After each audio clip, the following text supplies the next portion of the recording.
Hello বন্ধুরা, তোমরা দেখতে পাচ্ছ আমি এখন বর্তমানে শিলিগুড়ি চা বাগানে রয়েছি। চা বাগানের একটা কত সুন্দর একটা পরিবেশ, চারিদিকে খালি চায়ের বাগান আর চায়ের বাগান। তোমরা যারা চা বাগান দেখোনি তাদের জন্য এই ভিডিওটা, তোমরা ভালো করে দেখতে পাবে। কত সুন্দর চা বাগান। এই চা বাগানে মানুষ ওয়ান টাইম ইনভেস্টমেন্ট করে ফাইন্যান্সিয়ালি অনেক টাকা তারা উপার্জন করে। যতদূর দেখতে পাওয়া যাচ্ছে এখন বৃষ্টি না হওয়ার কারণে জলের ব্যবস্থা করা হয়েছে। এটা পাইপলাইন, এই পাইপলাইন দিয়ে জল দেওয়ার ব্যবস্থা করা হয়েছে। আমাদের ডিউটি পোস্ট ওখানে,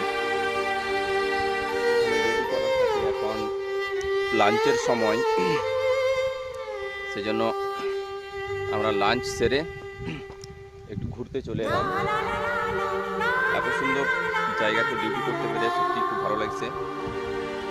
তো আপনারা যেখান থেকে দেখছো নিশ্চয়ই ভিডিওটা খুব ভালো লাগছে, ভালো লাগবে আশা করি, কারণ চা বাগানে ঘুরতে আসা যেহেতু এটা পুরো নর্দার্ন সাইডে।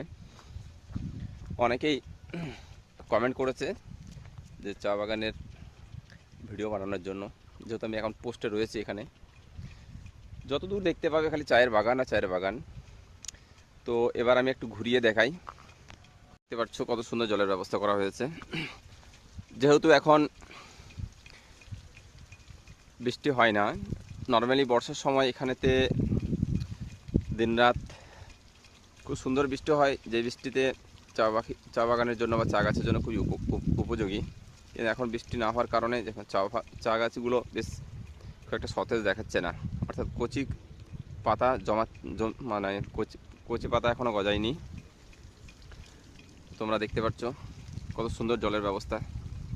এই পাইপলাইনের মাধ্যমে এখন চা গাছে জল দেওয়া হচ্ছে।